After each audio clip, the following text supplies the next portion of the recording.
Hi, my name is Freeman Moser. I'm the manager of Kraft Foodservice's culinary team. Today I'm going to do a demonstration on gaufrette potatoes, also known as a waffle-cut potatoes. During this demonstration, I'm going to show you how to set up a mandolin, how to actually physically cut through, getting the waffle shape, how we rinse them to remove excess starch, dry, and then eventually we'll fry them. In addition to that, I'm going to be showing you some quality characteristics of a properly done gaufrette, and I'm going to show you some of the different root vegetables that can be used for a really nice presentation, which we'll look at the very end of the demonstration today. So let's start. First thing you need to know is there's a wheel right here on this type of mandolin, and that's used for rotating the blade from a straight cutting edge to the scalloped edge, which you might be able to see right there. In addition to that, there's another wheel that can be rotated clockwise and counterclockwise to gauge the thickness. And I'll tell you, the thickness is the key to a proper gaufrette potato. Of course, I'm keeping my potatoes in water to avoid oxidation.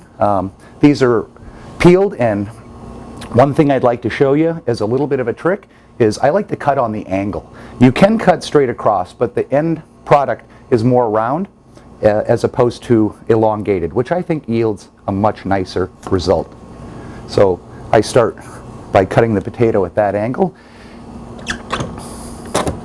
I've made my adjustments in advance to get the right thickness, and the first thing you do is you just bring the potato straight down. Now the first cut is not what we need, but the grooves that are in preparation for the second cut, that's what's going to create the waffle shape. So you noticed I went straight down the first time. Now I'm going to go about a 45-degree angle and come down again.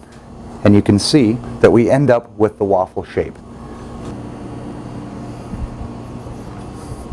So let's just make a few more cuts. So straight down, rotate. Straight down, rotate. Again, it's about 45 degrees.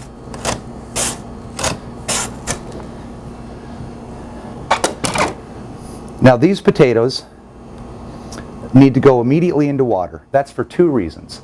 First reason being they'll oxidize, turn brown, and you won't have the desired result. The other thing is, with an Idaho, which of course we know is a starchy potato, there's too much starch in there, and all that starch is going to do is burn as you're frying it in the oil. In advance, I've gone ahead, made some really nice cuts, and rinsed them and then dried them. So the next thing we're going to do, we'll go over to the fryer and fry a few up.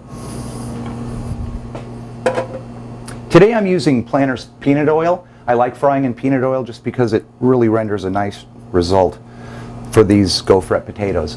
In addition, I need 275 degrees. So let's just check and see that we're right on target for that. Yes, we are. So let's start frying. You can take your potatoes. Now I'm just doing a few for the demonstration. And of course, this can be done in a commercial deep fryer. Now you can see all the bubbling that's occurring right now. That's the moisture being released and the potato crisping up.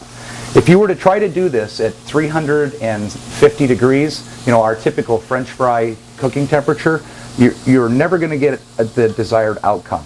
The potato is going to brown too quickly before all the moisture is released. I'm using a spider today for this, and one of the tricks that I would add is I gather them up and then I flip them over. Even cooking of the gaufrette potato is what's going to give you the highest quality final product. I'd say you'd need to flip them over maybe every 30 seconds would be plenty.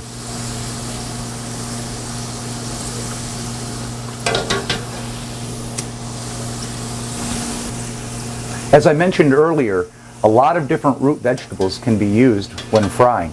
I will tell you though, you're going to want to do a few small batches as you explore some of the root vegetables. Like I used celery root, parsnips, beets. They all require little tweaks in temperature and procedure. For instance, beets are very high in sugar, and if you cook them too quickly or not long enough, you're never going to get the nice crispy result that we're looking for. When you're doing this in a commercial fryer, one thing that you're going to find helpful is to use the double basket method. Double basket method is where the potatoes would be in the first basket and you use the second basket to completely submerge the potato. This will keep you from having to flip them over too frequently.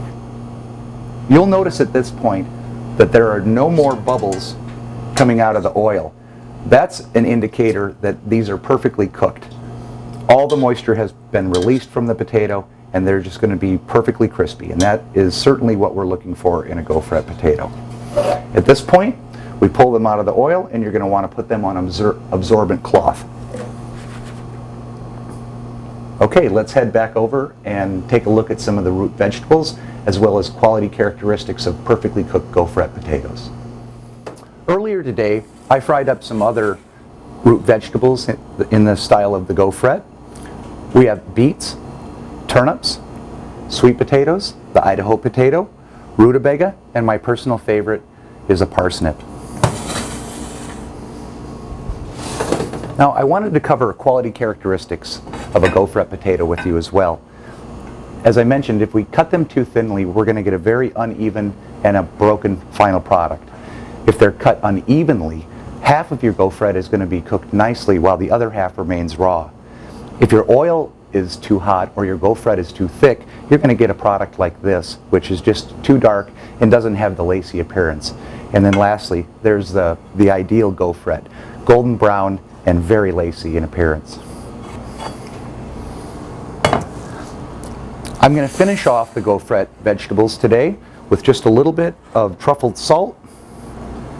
I've already added a little cracked black pepper and some freshly chopped parsley, and we'll finish with Kraft's Parmesan cheese.